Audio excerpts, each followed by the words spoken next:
Hi there. My name is Regina, and I am creating a video just to talk through a little bit about my process of getting my French driver's license as a non-French person, in the hopes that it might be helpful to some of you who are in a similar position. Maybe you've just relocated to France or you've been here for a little while and you've realized, oh, I need to get my license. Um, and hopefully this video gives you a bit of insight in terms of that process. I'll talk you a bit about my context in terms of my driving background experience, my experience with both the uh, theory test, the Code de la Route, and the actual practical exam, and give you some tips and things that I learned along the way that hopefully will set you up for success and make this process as painless as is possible. So, a bit of context, I am not a novice driver. I got my license when I was 18, where I'm from originally. It was an automatic license. However, it's not on the list of transfer countries. So, France has a list of countries that it accepts licenses from, countries, and in some cases, specific states or regions. So I had done my theory test in the UK when I was living there. I had passed it. I had taken a handful of driving lessons back in 2021 when I was heavily pregnant and trying to figure out how to drive a manual or a stick shift. And in the UK, there were just massive delays for getting driving tests. I was living in London, so in the big cities, it was really, really hard. So the massive delays, being pregnant and having a baby, I didn't actually drive again for a long time. I drove a little bit with in friends' cars, um, but I didn't drive again until I managed to get a test in early 2023. So nearly 2 years after, and unexpectedly, I mean, unsurprisingly, I failed. I was absolutely not ready to pass that test, but I did have some more experience. Um, Fast forward a few more years, my partner and I decided to relocate to my partner's native France, and we're living very remotely. So we had to buy a car, and I was very much a passenger princess for the first year or so that we were living here. And really, just living more remotely changes your lifestyle. It means that you need a car, and as someone who values my freedom, I needed to get a license. So that started my journey.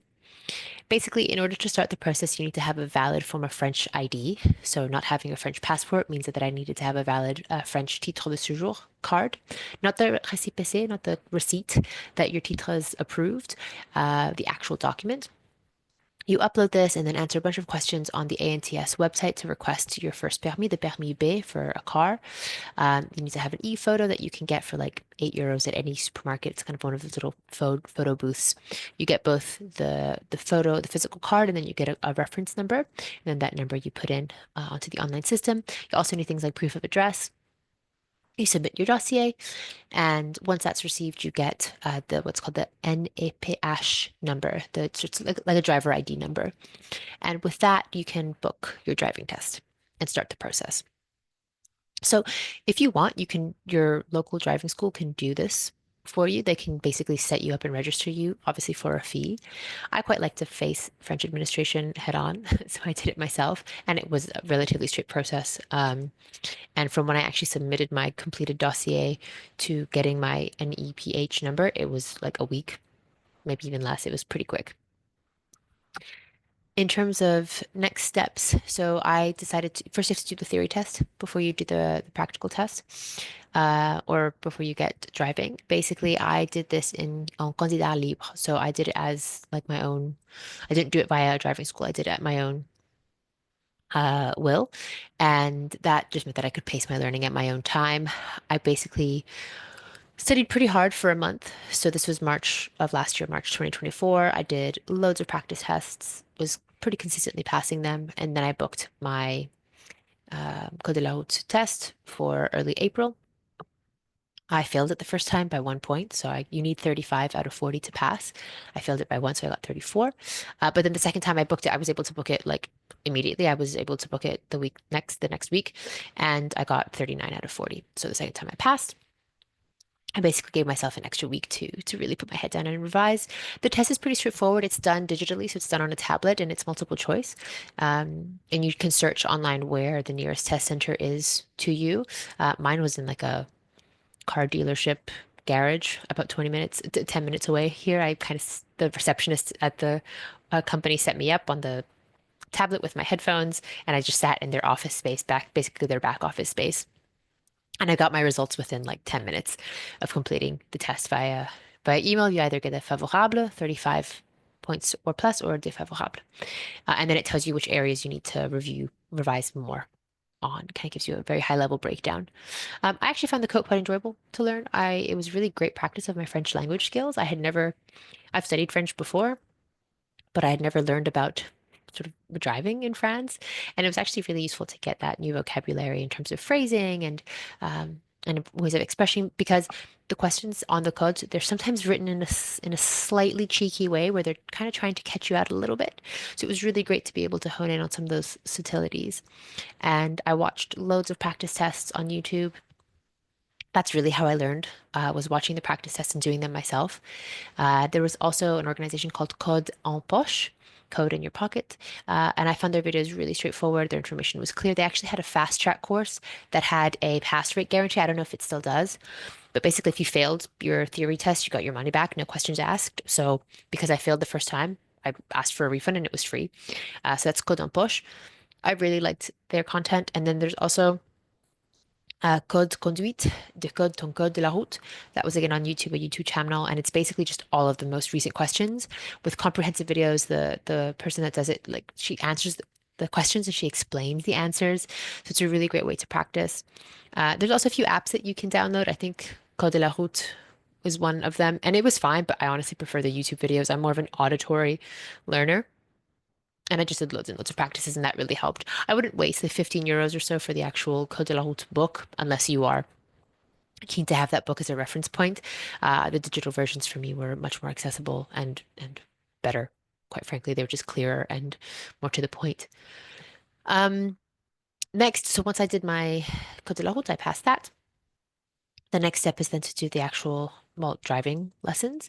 So for the driving lessons, I had to first have an assessment. So first, obviously I had to register with my local driving school. And basically, once you pass your code de la route, you have 5 years to get your license from the day that you passed your code, which is pretty long. In the UK, you have 2 years from when you pass your theory test to when you have to pass the practical. So basically, once I had my result, I presented both my result and my ENPH details to my local school, and we were off. We booked in our first 1 hour assessment drive. This was like mid to late April. I'm giving you the date so that you have an idea of timelines. And because I had driven before, I wasn't a complete novice where they had to explain to me like gear shift changes and the clutch. And so I knew how to operate that. It was just more a question of rebuilding my knowledge, confidence, and also driving in France, which is different, right? You've got priorité à la droite, you've got all of these different things that are just a little bit different to what I was used to. I mean, I had been driving in the UK, so I'm on the other side of the road for one. Um, so when we did that initial 1 hour assessment drive, she said that she thought I needed 12 hours, which is less than a minimum required. So normally, as a new learner driver, you have 20 hours. But she's like, I think you need 12 hours. But because you're a new learner driver, technically, I'd never driven in France. I needed to book 20 hours with the school. I don't know if I was had with this, but ultimately, it didn't really matter because I needed those 20 hours. And I'm glad I took them. I did them. The sessions in the driving school I was at were 50 euros an hour. So it was 100 because you do 2 hours each lesson. So it's not cheap. So it's 100 euros a day, basically, for per lesson. When you have like a 10-minute break in between the two, just to kind of rest your legs and toilet break and all of that. You can use your compte personnel de formation, your CPF, if you have one. And that's if you don't already hold an existing license in France. And then also if you're between the ages of 15 and 25, which I am no longer, you can sign up for a loan of up to, I think, 1,200 euros. It's called the permis d'un euro par jour or something like that, like your license for €1 a day. So thankfully, I could afford to do this out of pocket. And I think in total it cost me about just over 2,000 euros, all in for the whole process. So not cheap.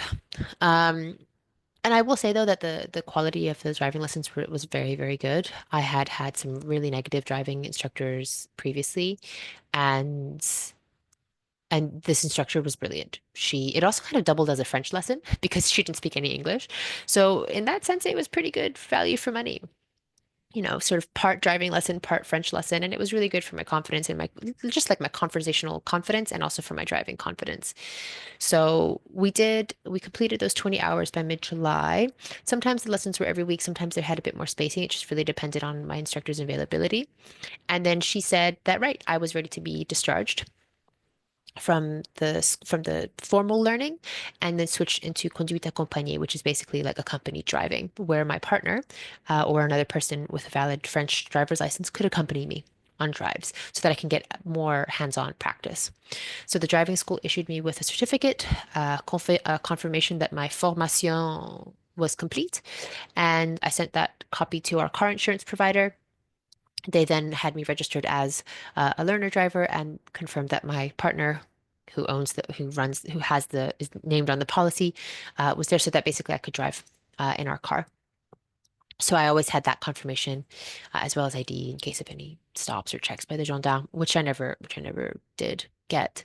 Um, so that's kind of the sort of background and getting yourself set up to drive. I'll do a separate video just to talk a bit about the test experience itself, just so that I can go into a little bit more detail. And that this video doesn't end up being super, super long.